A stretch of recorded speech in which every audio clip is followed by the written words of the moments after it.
आइए जानते हैं आज की कुछ अंतर्राष्ट्रीय खबरों को। पहले एक नजर आज की हेडलाइंस पर।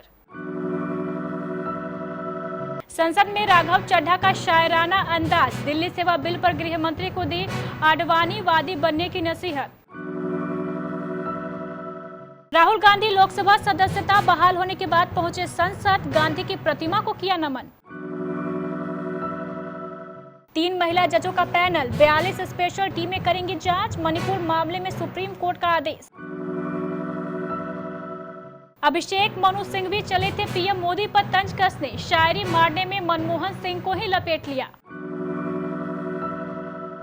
पुतिन का प्लान अफ्रीका, नाइजर के बाद रूस का पूरा महाद्वीप कब्जे की तैयारी। पाकिस्तान जेल के इस सी कैटेगरी बैरक में सजा काट रहे इमरान खान, महज पंखे के सहारे काट रहे दिन। सऊदी अरब से एनएसए अजीत डोभाल का मैसेज, यूक्रेन में शांति जरूरी लेकिन दोस्त रूस उससे ज्यादा जरूरी। चांदी हो गई सस्ती, सोने की बढ़ी कीमतें। गणेश कैसे बनी गौरी सावंत, 130 सेकंड में सुष्मिता सेन की ताली के ट्रेलर ने हिला डाला दिमाग। और सनराइजर्स हैदराबाद में बड़ा बदलाव, ब्रायन लारा की हुई छुट्टी। दिल्ली सेवा बिल को आज राज्यसभा में पेश किया गया। इसके विरोध में जब आप सांसद राघव चड्ढा बोलने के लिए उठे तो उन्होंने भाजपा सरकार पर जमकर निशाना साधा। राज्यसभा में राघव चड्ढा ने शायराना अंदाज में सरकार पर निशाना साधा। दिल्ली सेवा बिल का समर्थन करने वालों पर हमला बोलते हुए उन्होंने कहा, अगर खिलाफ है तो होने दो, जान थोड़ी है, ये सब धुआं है, कोई आसमान थोड़ी है, लगेगी आग तो आएंगे घर कई जद में, यहाँ पे सिर्फ हमारा मकान थोड़ी है। आप सांसद राघव चड्ढा ने राज्यसभा में दिल्ली सर्विस बिल पर बोलते हुए कहा कि ये राजनीतिक धोखा है। उन्होंने कहा है कि एक टाइम वो भी था जब भारतीय जनता पार्टी ने खुद दिल्ली को पूर्ण राज्य का दर्जा दिए जाने की मांग की थी। वे बोले कि एक समय ऐसा था जब अटल बिहारी वाजपेयी सरकार में उप प्रधानमंत्री रहे लाल कृष्ण आडवाणी खुद इस सदन में कॉन्स्टिट्यूशनल अमेंडमेंट बिल 2003 लाए थे, जिसमें कि दिल्ली को पूर्ण राज्य का दर्जा दिए जाने की मांग थी। इसके बाद 2013 के अपने चुनावी घोषणा पत्र में भी भाजपा ने कहा था कि हम दिल्ली को पूर्ण राज्य का दर्जा देंगे।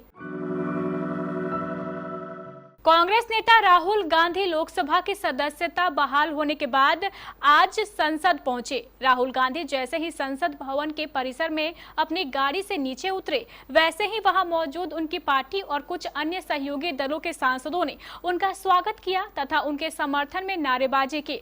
राहुल गांधी की लोकसभा सदस्य लगभग 4 महीने बाद बहाल हुई है।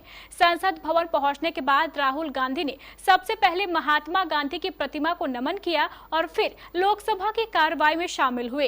लोकसभा में कांग्रेस के नेता अधीर रंजन चौधरी, राज्यसभा में पार्टी के उप नेता प्रमोद तिवारी, समाजवादी पार्टी के राम गोपाल यादव, शिवसेना के Sanjay Raut, revolutionary socialist party के एनके प्रेमचंद्रन और कई अन्य विपक्षी सांसदों ने संसद भवन के प्रवेश द्वार पर राहुल गांधी का स्वागत किया। मणिपुर हिंसा मामले में सुप्रीम कोर्ट ने बड़ी दखल दी है। सुप्रीम कोर्ट मणिपुर हिंसा की जांच की निगरानी करने को तैयार हो गया है। कोर्ट ने हिंसा मामले की जांच की निगरानी महाराष्ट्र के पूर्व आईपीएस अफसर दत्तात्रेय पदसालिजकर को सौंपी है। महिलाओं के खिलाफ अपराधों की जांच सीबीआई ही करेगी, लेकिन स्वतंत्र और निष्पक्ष जांच के लिए सीबीआई में दूसरे राज्यों से डीएसपी रैंक के 5-5 अफसर लेने का फैसला किया गया है। बाकी मामलों की पुलिस जांच में 42 एसआईटी बनेगी। इसका नेतृत्व एसपी रैंक के अधिकारी करेंगे। डीआईजी स्तर के अफसर 6 एसआईटी की निगरानी करेंगे।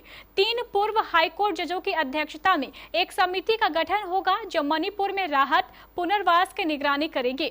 जम्मू कश्मीर हाईकोर्ट की पूर्व सीजे गीता मित्तल की अगुवाई में बॉम्बे हाईकोर्ट की पूर्व जज शालिनी और दिल्ली हाईकोर्ट की पूर्व जज आशा मेनन की कमेटी का गठन करेंगे। दिल्ली सर्विस बिल पर राज्यसभा में चर्चा के दौरान कांग्रेस नेता अभिषेक मनु सिंघवी से भूल हो गई। सिंघवी दिल्ली सर्विस बिल के विरोध में कांग्रेस का पक्ष रख रहे थे। उन्होंने ही बिल पर चर्चा की शुरुआत की। सिंघवी ने कहा कि दिल्ली सर्विस बिल संघीय ढांचे के खिलाफ है। इस बिल के लागू हो जाने के बाद दिल्ली में मुख्यमंत्री 2 सचिवों के नीचे आ जाएंगे। सचिव फैसला करेंगे और मुख्यमंत्री के पास केवल देखने के बजाय कोई विकल्प नहीं होगा। दिल्ली सर्विस बिल के विरोध में बोलने के दौरान अभिषेक मनु सिंघवी भारी भूल कर बैठे। सिंघवी यह भूल प्रधानमंत्री नरेंद्र मोदी पर तंज कसने के लिए मारी गई शायरी पढ़ने में हुई। देश के जाने माने वकील और कांग्रेस के राज्यसभा सांसद अभिषेक मनु सिंघवी ने कहा, तुमसे पहले वो जो एक शख्स यहाँ तख्त नशी था, उसको भी अपने खुद होने पे इतना ही यकीन था। सिंघवी यह शायरी मारने में भूल कर गए कि नरेंद्र मोदी से पहले केंद्र में कांग्रेस की अगुवाई वाली यूपीए की ही सरकार थी, वहीं मनमोहन सिंह प्रधानमंत्री थे। यह शायरी मारने में सिंघवी ने इस बात का ख्याल ही नहीं रखा कि वह कहीं ना कहीं मनमोहन सिंह को निशाने पर ले रहे हैं। सोशल मीडिया पर सिंघवी को लेकर उनकी भूल के बारे में अलर्ट कर रहे हैं। अफ्रीका को लेकर कहा जाता है कि चीन वहां कब्जे की तैयारी कर रहा है। चीन अफ्रीकी देशों को भारी कर्ज देकर गुलाम बनाना चाहता है। हालांकि सच्चाई इसके बिल्कुल उलट है, क्योंकि अफ्रीकी देशों पर जितना प्रभाव रूस का है उतना किसी मुल्क का नहीं है। नाइजीर में रूस की ताकत की झलकियां तख्ता पलट के दौरान दिखी, जब लोग फ्रांस मुर्दाबाद, पुतिन जिंदाबाद के नारे लगाते हुए देखे गए। नाइजीर में पिछले हफ्ते तख्ता पलट हुआ और प्रदर्शनकारियों को रूसी झंडे लहराते हुए देखा गया। हर कोई ये देखकर हैरान था कि रूस से हजारों मील दूर इस मुल्क में लोग उसका झंडा क्यों लहरा रहे हैं। सबसे ज्यादा हैरत तो फ्रांस और अमेरिका के नेतृत्व वाले पश्चिमी देशों के गठबंधन को हुई, क्योंकि ऐसा ही कुछ एक साल पहले उन्हें नाइजीर के पड़ोसी देश माली में देखने को मिला था। पाकिस्तान के पूर्व प्रधानमंत्री इमरान खान पंजाब प्रांत की अटल जेल में बंद है। तोशाखाना मामले में शनिवार को 3 साल की सजा सुनाए जाने के बाद उन्हें गिरफ्तार किया गया था। खबर तो थी कि इमरान खान को रावलपिंडी की अत्यधिक सुविधाओं से युक्त अदियाला जेल में रखा जाएगा, लेकिन आखिरी वक्त में उन्हें अटल जेल भेज दिया गया। चर्चा हेलीकॉप्टर की मदद से उन्हें इस्लामाबाद लाने की भी हो रही थी, लेकिन सड़क के रास्ते लाकर अटल जेल में बंद कर दिया गया। लेकिन अटल जेल ही क्यों? अटल जेल की पॉलिटिकल को समझने के लिए पंजाब की जेलों में कैदियों के हाइब्सिफिकेशन को समझना पड़ेगा। यूं तो अटल और अदियाला जेल दोनों पंजाब प्रांत में है। पंजाब प्रांत की जेलों में कैदियों को 3 श्रेणियों में रखा जाता है। ये श्रेणी ए, बी और सी है। जैसा कि नाम से ही जाहिर है कि ए श्रेणी के बैरकों में ऐसे अपराधियों को रखा जाता है जो मंत्री, पूर्व मंत्री, कारोबारी या कोई वरिष्ठ अधिकारी हो। ए श्रेणी की बैरकों में हर तरह की खास सुविधाएं मुहैया कराई जाती है। सुविधाओं की बात करें तो इस कैटेगरी के हर कैदी को 2 कमरों वाली एक बड़ी बैरक दी जाती है, लेकिन ऐसा इमरान खान के साथ नहीं हो रहा है। सऊदी अरब के जेदा में वीकेंड पर 40 देशों के राष्ट्रीय सुरक्षा सलाहकारों की भीड़ इकट्ठा थी। भारत से एनएसए अजय डोभाल भी यहां पर मौजूद थे। सम्मेलन में डोभाल के नेतृत्व में यूक्रेन पर एक शांति फॉर्मूला तैयार किया गया। डोभाल ने इस मीटिंग से दुनिया को स्पष्ट संदेश दिया है कि यूक्रेन में शांति जरूरी है, लेकिन रूस को नजरअंदाज नहीं किया जा सकता है। डोभाल ने सुझाया है कि यूक्रेन के लिए जो भी प्रस्ताव बने उसमें रूस का होना बहुत जरूरी है। उनका बयान यह बताने के लिए भी काफी है कि भारत के लिए रूस की दोस्ती आज भी उतनी ही महत्वपूर्ण है जितनी युद्ध के पहले थी। डोभाल ने साफ कर दिया है कि यूक्रेन में शांति का समाधान ऐसा होना चाहिए जो रूस के विचारों से मेल खाता हो और सभी को मान्य हो। किसी भी शांति समझौते के लिए रूस को भी शामिल किया जाना चाहिए। डोभाल ने कहा, वर्तमान में कई शांति प्रस्ताव सामने रखे गए हैं। हर प्रस्ताव में कोई ना कोई सकारात्मक बात है, लेकिन दोनों पक्षों को शांति प्रस्ताव स्वीकार नहीं है। भारतीय सराफा बाजार में बीते सप्ताह के आखिरी कारोबारी दिन की तुलना में आज सोमवार 7 अगस्त को चांदी के भाव में गिरावट देखने को मिली है, जबकि सोना महंगा हुआ है। सोने की कीमत 60,000 रुपए प्रति 10 ग्राम से नीचे है, वहीं चांदी का भाव 71,000 रुपए प्रति किलो के पार है।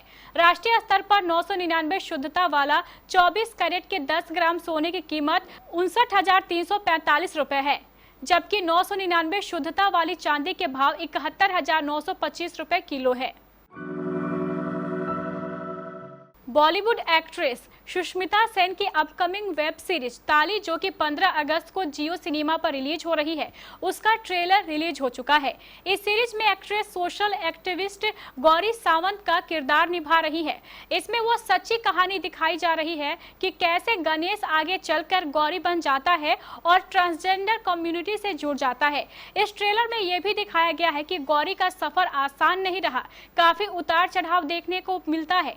ताली के ट्रेलर की शुरुआत में बड़ी सी बिंदी लगाए सुष्मिता सेन उर्फ गौरी सावंत कहती है, नमस्कार, मैं गौरी। ये कहानी मेरे जैसे कई लोगों की है, क्योंकि ये गौरी भी कभी गणेश था। इसके बाद एक स्कूल की क्लास में बैठा 12 से 14 साल का एक लड़का दिखाया जाता है, जिससे टीचर पूछती है कि वो बड़ा होकर क्या बनेगा। जब वो जवाब में माँ बनने की बात कहता है तो उसे सजा मिलती है। इतना ही नहीं, उसे औरतों की तरह सजना संवरना भी पसंद होता है। एक बार जब वो शीशे के सामने सिर पर पल्लू और माथे पर बिंदी लगाकर खुद को खुशी से निहारता था तो उसकी मां को बहुत हैरानी हुई। आईपीएल 2024 से पहले सनराइजर्स हैदराबाद ने कोचिंग स्टाफ में बड़ा फेरबदल किया है। दरअसल सनराइजर्स हैदराबाद ने हेड कोच ब्रायन लारा की छुट्टी कर दी है। अब ब्रायन लारा की जगह न्यूजीलैंड के पूर्व ऑलराउंडर डेनियल विटोरी को हेड कोच बनाया गया है। आईपीएल 2023 सीजन सनराइजर्स हैदराबाद के निराशाजनक रहा था। आईपीएल 2023 सीजन में सनराइजर्स हैदराबाद पॉइंट टेबल में सबसे नीचे रही थी। इस टीम ने पूरी सीजन में मात्र 4 मुकाबले जीते। बहरहाल अब सनराइजर्स हैदराबाद ने डेनियल विटोरी पर दांव खेला है।